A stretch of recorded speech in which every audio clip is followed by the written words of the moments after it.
Today, I'm going to go over some of the mistakes and misconceptions a lot of new Amazon sellers make when they're trying to resell branded goods on Amazon. So there's heaps of them, and I just, in my opinion, I want as many sellers as possible to succeed. I know not everyone's going to succeed. It's just a given. Not everyone succeeds in everything they attempt to do, but I want to, help you increase the likelihood of you being profitable when it comes to reselling on Amazon. So quite a bit different from my usual videos where I talk about, Astro and doing in-depth analysis on ASINs. You start off with 50,000 products and then really find the winners. It's going to be a bit different from that. Maybe talking about a bit more about some of the general mistakes that new Amazon sellers are making. So one of them, funny enough, is don't go overboard on tools and softwares.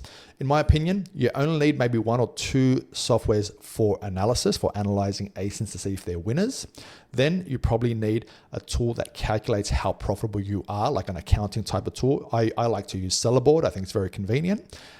If you're selling in volume, then you probably want to have a repricer as well. You don't want to go overboard.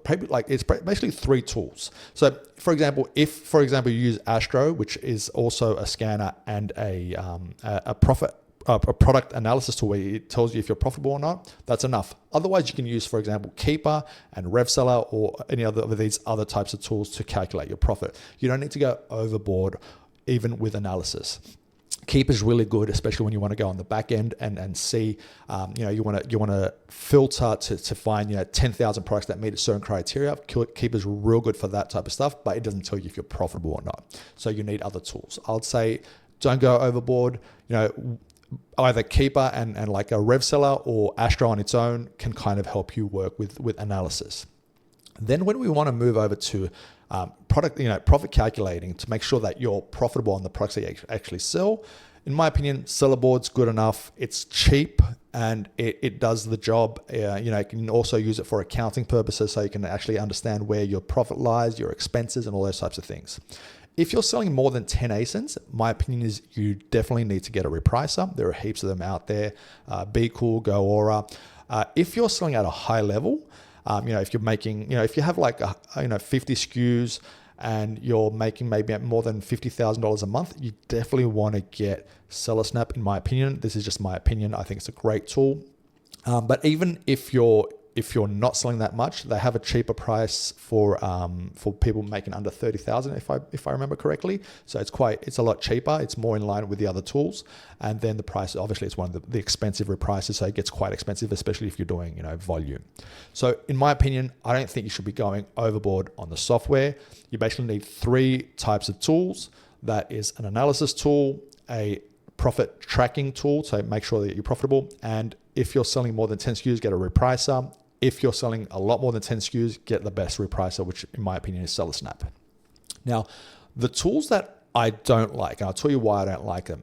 And I kind of get this idea, I'm kind of getting this this understanding of what people's expectations are, because I talk to a lot of new sellers because they might subscribe for Astro having certain expectations. Now, there are certain people that have this specific expectation that there's going to be a tool that will, in the same breath, find them the supplier and the ASIN, and it will just display it all this data. And there are a few tools that do this, and you can basically go and check out the supplier's price, check out the ASIN's price, and then filter and just find the ones that make sense and you can sell them. Now, the problem with this is that if more than one person uses this tool, those good ASINs are all going to tank, in my opinion. When everyone buys from the same supplier and sells on the same ASINs, that is a recipe for disaster. Everyone ends up undercutting each other. And then what happens? The listings tank, they do terribly, and you end up making quite a big loss. And I've seen it happen time and time again. You want to do the things that are rare. You want to find rare suppliers. You want to use the out-of-the-box method. Don't follow the herd. If you follow the herd, you get slaughtered with the rest of them. You've got to do your own thing, in my opinion. Find suppliers that are hard to find. If you just Google top 10 suppliers in the US and you go to them and you search their products, trust me, there are probably thousands of people that are doing that exact same thing. So you have no competitive edge in that scenario. So even if you go for the top suppliers in the US in terms of like the biggest suppliers that have, you know, tens or hundreds of thousands of SKUs and everyone knows about them, you will have no competitive edge. Your only competitive edge in that case is if you have a lot more capital than the next seller. If you have a lot more capital, yes, you can negotiate and get better pricing and end up making more money. But otherwise, you have no competitive edge. So you want to find rare suppliers. You want to find the retailer that no one knows about, that you can go and you know, consistently buy a few hundred units of some of their best stock and sell it on Amazon. That's the way you want to approach it. You don't want to go where everyone else is going, because that, you know, that just leads to disaster. And I've seen it happen time and time again. So that's one of the big issues, especially when you have when you have certain softwares that try to offer you like both the supplier and the ASIN that's going to make money. It's not really going to work. Astro has a feature which shows you some winners every week, which you can use, and you can get an idea of where to source for the product from, but that's not the key feature. The key feature is for you to go find suppliers that are rare, that no one knows about, get their price lists and feed them into Astro.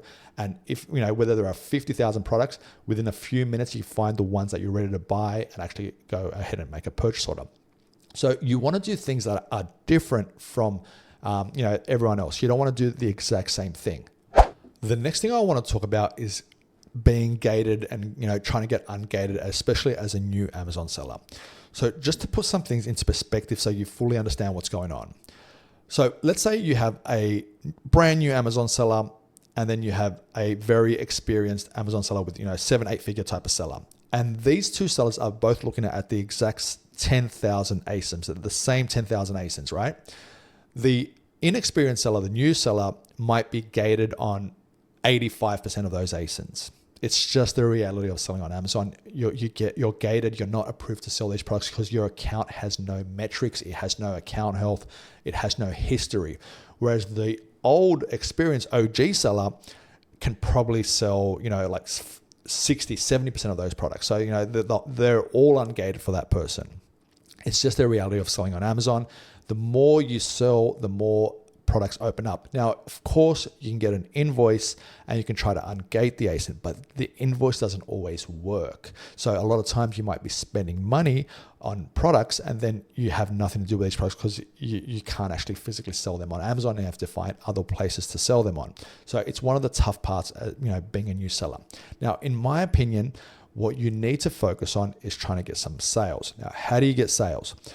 Focus on those 5 or 20% of ASINs that you can actually sell from that list. That's the way I would approach it. Now, even in some cases, I know it's tough, but hear me out. Even in some cases, even if you have to take a 5-10% loss on some of these ASINs, it might still be worth it in the long run. Now, of course, if you can have a profit on them, that's definitely what you want. Now, going back to my experience, I remember when I first started selling on Amazon over 8 years ago, I had found one of these, it was like a little makeup eyeliner or something like that, like from some well-known brand. I think it may have been L'Oreal. I don't remember right now. I was buying it for like $1.20 or something like that. I was selling it for just under $7. It was in the small and light program. All the OG sellers, you know, old sellers know what that is. No longer exists. It's a bit different now, but products that were selling for less than $7 had much less FBA fees. So I was selling it for like just under $7. The profit ended up being around $1.20. So I was making almost 100% ROI on this product. So, but when you're making 100% ROI on a $1.20 product, it doesn't really matter. It's like $1.20 profit doesn't really even hit, you know, it doesn't make much of a difference. The good thing about this specific ASIN was that it had very good sales volume. So I was buying every single month, or maybe even every few weeks, I was buying about 120 units and I was selling off all the time, just over and over, buying more. And what ended up happening was that my account health was increasing, my metrics increased, and I was actually able to sell a lot more ASINs. I was getting ungated on a lot more ASINs. So if you can, you know, consistently sell in high volume, you'll be ungated on a lot of these ASINs. So it really helps when you sell a lot of products. So that's why I'm saying you might have to take a small loss just for a couple months. You don't want to have to take a big loss, of course. You really want to avoid taking a big loss on, you know, on these ASINs. But you might have to accept just initially taking a tiny loss on some of these ASINs, which will help you eventually get ungated. And I've spoken to a lot of new sellers that have capital, which are prepared to do this. And you kind of want to have that approach to it. You need to be prepared to maybe take a small loss. It's just, you can also consider it, charity, giving back to the market for a moment. But you might have to take a small loss just to get that account health moving. But of course, if you find ASINs that are profitable, more power to you. That's the best thing you can do. Sell those products, make that money, even, right off the bat. That's awesome. Another very important thing, especially that new sellers are thinking about and want to understand better, and that is how to approach the business as from the perspective of someone with a bit of capital versus from the perspective of with a lot of capital. Like, let's say, for example, you only have $2,000 or $3,000 to invest into Amazon, which is a small amount of capital for a reselling business, versus how you would approach the business if you're starting out and you have $50,000 or $100,000 or $200,000 worth of capital to invest. How you should approach these two scenarios differently. Now, from the point of view of the person with a lot of capital, 50,000, 100,000, it's best to target fast moving ASINs in this case and be able to accept a lower ROI. Now, a lot of this stuff that I'm saying also has, a lot to do with what your salary expectations are, how much money you want to make monthly. Now, of course, if you've only got $2,000 or $3,000 to invest into this business, it's hard to demand a high salary. You won't really make that much money. But if you've got, $50,000 or $100,000, $200,000, things can get a bit more, a lot easier. So if you have a lot of capital, it's probably best to target fast selling ASINs, high volume ASINs, and accept that lower ROI, even 15, 20, 25%. It really hits your bank account when the money comes back, when it cycles back to you, and you can really feel it, and it's easy to reinvest.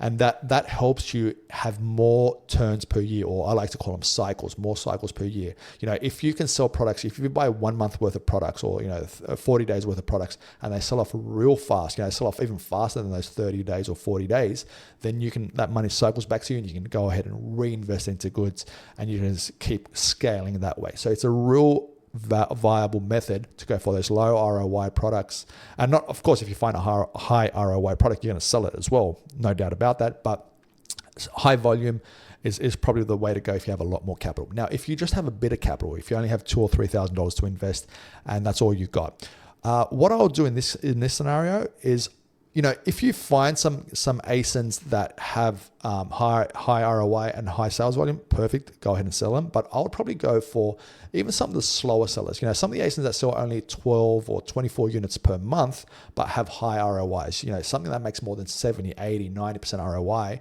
that has slow sales volume. Try to get as many of them as possible. Try to get 50 SKUs like that, for example, that have high ROI. String them all together, and you can actually start making quite a bit of coin on those ones. But obviously, it won't be as impactful as the person with a lot of capital going for those high sales volume ASINs, but it still gets the job done. For me at the moment, I have over 700 live listings at this point. It's a mix of all the products, for example, high sales volume ASINs, slow sellers, everything. But I would say, evaluating all my ASINs, when it comes to actual SKUs, I would say around 20-30% of the SKUs are high volume ASINs, as opposed to the other 80 or 70% being slow sellers.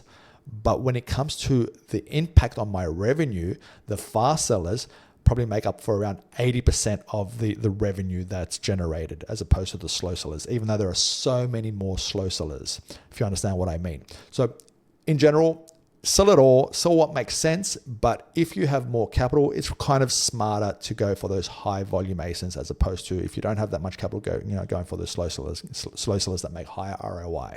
Now, I want to mention something that's probably more important than anything else I mentioned in this video. Now, Elon Musk once famously said, and I'm paraphrasing here, but he said something like this. He goes, if your competitor's working 40 hours a week and you're working 80 hours a week, by simple arithmetic, by the end of the year, you will have done double the amount of work and productivity that they have done. Now, of course, it's not as simple as that. Efficiency, productivity levels, and all these things have a lot to say in this, but it works the same in Amazon. If you're analyzing, for example, double or triple the amount of volume of your price lists and ASINs and potential products to buy than your competitors are, it's simple arithmetic. You will find more products than they do. Simply put, you'll find more opportunities. There'll be better ones. You can select that. You'll be more selective in the ASINs you actually choose to ultimately buy. So the volume of work you do or the volume of productivity you're able to achieve is going to directly correlate with your profit and your ability to earn money and find the best ASINs in this industry.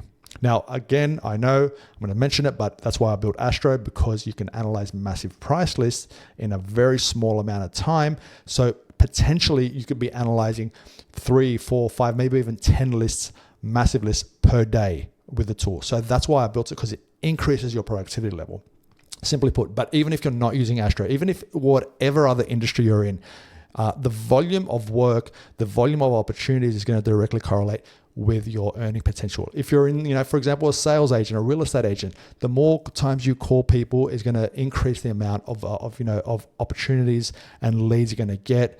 And eventually you'll get better at spotting these leads and you'll just get better at your job. Same thing with Amazon.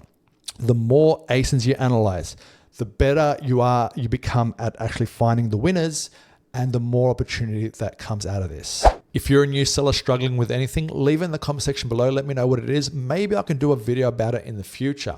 Also, I encourage you to join the Telegram group.